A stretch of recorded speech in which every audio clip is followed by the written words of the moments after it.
নমস্কার, আমার নতুন একটি ভিডিওতে সবাইকে অনেক স্বাগত। আজ সোমবার, প্রায় এখন 10টা মতন বাজে। আজ সকাল সকাল হালকা একটু টিফিন সেরে আমরা বেরোচ্ছি, যাবো একটু ডাক্তারের কাছে। এই হঠাৎ ওয়েদারটা চেঞ্জ হতেই আমার আর থিয়ার সারা মুখ জুড়ে এমন র্যাশ উঠেছে যে ডাক্তার না দেখানো ছাড়া আর কোনো গতি নেই। তবে এখানে ডাক্তার দেখানোর নিয়মটা একটু আলাদা।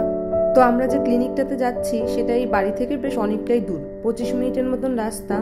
কিন্তু এই যেতে যে রাস্তাটা পড়ে, এই মাঝের রাস্তাটা ভারী সুন্দর। তো ভাবলাম একটা ভিডিও করি আর গল্প করতে করতে যাই, তাড়াতাড়ি পৌঁছেও যাব।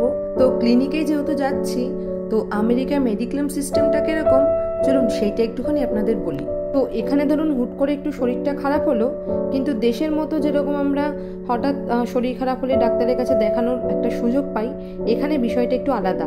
আপনি এমার্জেন্সিতে দেখাতে পারেন, তবে সেটা একটু খরচ সাপেক্ষ। আবার আপনার যে ফ্যামিলি ডক্টর রয়েছে তাকে যদি আপনি দেখান, তারও উপায় নেই, কারণ তাকে দেখাতে গেলে আপনাকে বেশ কিছুদিন আগে থেকে অ্যাপয়েন্টমেন্ট নিতে হবে। তো সেটা ধরুন কম করে 1 সপ্তাহ হতে পারে বা 1 মাসও হয়ে দাঁড়ায়।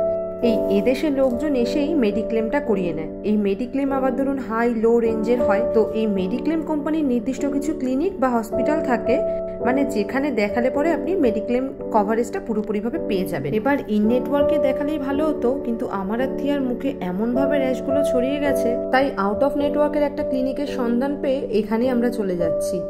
ইন নেটওয়ার্ক ক্লিনিক বা হসপিটালেও আর্জেন্ট কেয়ার থাকে, কিন্তু এই বিষয়টা খুব একটা ভালো মতন জানা ছিল না। রাজীব অ্যাপয়েন্টমেন্ট নেওয়ার পর তারপরে জানতে পারি যে আমরা যে মেডিক্লেমের আন্ডারে রয়েছি তারও আন্ডারে কিছু রয়েছে হসপিটাল বা ক্লিনিক যেখানে আর্জেন্ট কেয়ার থাকে। এই মেডিক্লেমের আন্ডারে যে সমস্ত হসপিটাল বা ক্লিনিকগুলো থাকে সেখানে যদি যেতাম তাহলে আমাদের মেডিক্লেম কভারেজের মধ্যে থাকতো, আমরা টাকাটা পেয়ে যেতাম। কিন্তু যেহেতু এটা আউট অফ নেটওয়ার্কে রয়েছে, তাই এখান থেকে টাকাটা পাওয়া যাবে না। তবে জানেন তো, আমাদের দেশে যেমন মেডিক্লেম করাটা বাধ্যতামূলক নয়, এখানে কিন্তু মেডিক্লেম করাটা খুব প্রয়োজন। এদেশে বাচ্চা থেকে বুড়ো সকলের একটা অ্যানুয়াল চেক আপ হয়। আর এখানে আসার পর থিয়ারও প্রথম যখন আমরা চেক আপ করাই তখন ওর সবকিছু নর্মাল ছিল। একবারে ওকে আসতে বলেছিল যখন 4 পূর্ণ হবে, ওকে ইয়ারলি একটা ভ্যাকসিন দেওয়া হবে। তো আজ হঠাৎ শরীরটা খারাপ হওয়াতে আমরা চলে এলাম। বাড়িতে কিছু ওষুধপত্র রাখাই থাকে যেটা ইউজ করেছিলাম, তবে মুখের ব্যাপার তো তাই আর রিস্ক নিলাম না। তার মধ্যে এই যে শীতের শেষ আর গরমের শুরু, এই বসন্তকালে এখানে ভীষণভাবে পোলেন অ্যালার্জি হয়। তো ভাবলাম দেখিয়েই নি। তবে এদেশে এই মেডিক্লেম সিস্টেমটা প্রচন্ড কস্টলি। সবাই কিছু বেসিক ওষুধ তুলেই রাখে, খানিকটা আমাদের দেশের মতো। ধরুন আমি জানি যে জ্বর সর্দি কাশি হলে কি ওষুধ লাগবে, এখানেও তাই। কিন্তু এখানে আপনি সাথে সাথে ডাক্তারটা দেখাতে পারবেন না, আর যদি ডাক্তার দেখাতেও হয় সেক্ষেত্রে খরচটা অনেকটা বেশি। এই জন্য এই দেশে যারাই ধরুন থাকে বা যারাই এখানে আসে না কেন, মেডিক্লেমটা করিয়ে নেয়। এই গত মাসে রাজীবের এক অফিস ক্লায়েন্টের অ্যাক্সিডেন্ট হয়েছিল, তো তখন তার এতটাই খরচ হয়েছিল যে মেডিকেল কস্টটা পুরোপুরি কভার করতে পারে না। তারপর সকলে মিলে ওই একটা অনলাইনে ফান্ড রেজ করে এবং সেখানে সবাই প্রত্যেকেই কম বেশি করে দেয়। তারপরে গিয়ে তার বিলটা পুরোপুরি মেটানো গেছে। আবার ধরুন এখানে অনেকেই আছে যারা বাবা মাকে নিয়ে আসে, তো সেক্ষেত্রে যে কমাসই থাকবে না কেন তার জন্য মেডিক্লেম করাটা খুব বাধ্যতামূলক। যদি তার মধ্যে কিছু একটা সমস্যা হয় আর যদি মেডিক্লেম না করা থাকে, তখন পুরো বিলটা নিজেদের থেকে মেটাতে হবে। চলুন আমরা চলেই এসেছি, এই ভেতরটা ঢুকি। আমাদের অ্যাপয়েন্টমেন্টের টাইম ছিল 11টার সময়, থিয়ার 11টা আর আমার 11:30। এই বাইরে কিছু ফর্মাল কাজ থাকে, সেগুলো রাজীব করছে।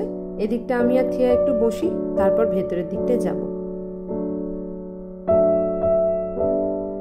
ব্যাস আমরা চলে এসেছি রুমের মধ্যে। এই একজন সিস্টার এসে থিয়ার সমস্ত কিছু চেক আপ করে গেল, হাইট ওয়েট, 15 দিন আগে জ্বর এসেছিল কিনা সবকিছু দেখে গেল। এখনো ডাক্তার আসেনি, একটু পরে আসবে। ব্যাস আমাদের চেক আপ হয়ে গেছে। আলাদা করে হাতে কোনো রকম প্রেসক্রিপশন দেয়নি। আমাদের এই ক্লিনিকের একটা অ্যাপ দিয়ে দিল যেখানে আমরা পুরো ডিটেলটা পেয়ে যাব। আর এই প্রেসক্রিপশনটা আমাদের কাছাকাছি কোনো সিভিএস ফার্মেসিতে ওরা পাঠিয়ে দেবে, যেখান থেকে তারা ওষুধটা নিয়ে আমাদেরকে মেল বা মেসেজ করে জানিয়ে দেবে। আমাদের কাছাকাছি ফার্মেসি বলতে ওয়ালমার্ট ছিল, তো আমরা ওটাই বললাম, ওরা ওখানে প্রেসক্রিপশনটা পাঠিয়ে দিয়েছে। বাহ, এই বাইরের জায়গাটা কি সুন্দর লাগছে দেখুন। এই বসন্ত এসে গেছে, তো এবার এদেশে রাস্তাঘাট থেকে শুরু করে হসপিটাল, রেস্টুরেন্ট, আপনি যেখানেই যাবেন না কেন এই রঙিন ফুলের দেখা পাবেন।